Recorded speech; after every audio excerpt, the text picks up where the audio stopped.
ए बूढ़ी अरे का कहतनी जी सुन ना रकेशवा के बड़ा दर्दनाक गाना आई बटे हम सोचनी कि तनी चल के सुन लेती आ तोरो के सुना देती। ठीक बता चली बजाओ रे बाबू बजाओ तनी अपच के। हे डार्लिंग हमरा पहिया मेरा बना लो नया बनिया म्यूजिक बाय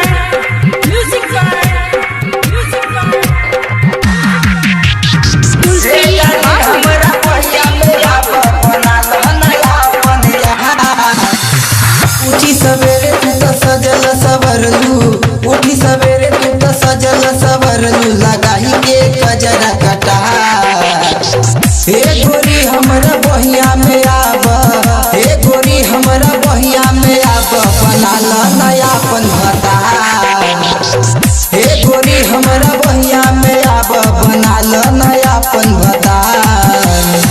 उठी सवेरे तू तो सजल सवरलू, उठी सवेरे तू तो सजल सवरलू, लगाही के गजरा कटा। हे गोरी हमरा बहिया में आब, हे गोरी हमरा बहिया में आब, बना ला नयापन भता।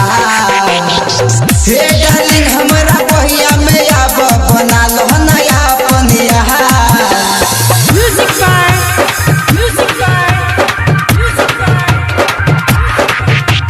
तुलसी बाबू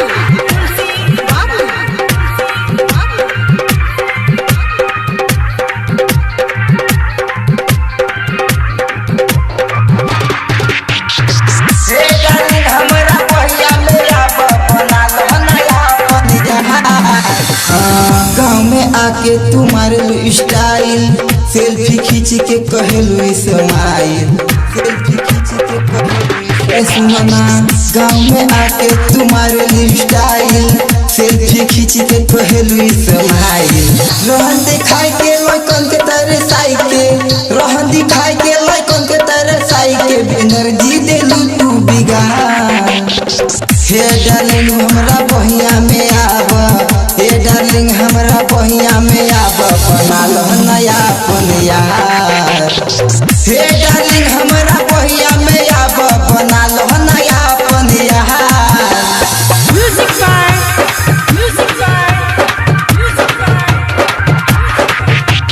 तुलसी बाबू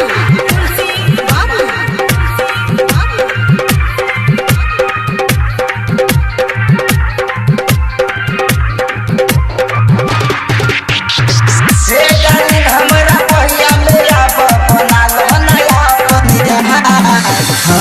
काहे तू गोरी इतना खालू तू भाव हो, ई त हवे मकई पूरी गाँव हो, ई त हवे मकई पूरी सुनना।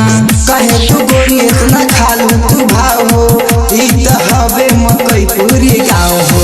नजर प्रदीप अवरी तुलसी बाबू के, गायक राकेश अवरी धनु मामू के, दे दो नयापन प्यार। हे डार्लिंग हमरा बहिया में आब, हे डार्लिंग हमरा बहिया में आब, बना लो नयापन यार। हे डार्लिंग हमरा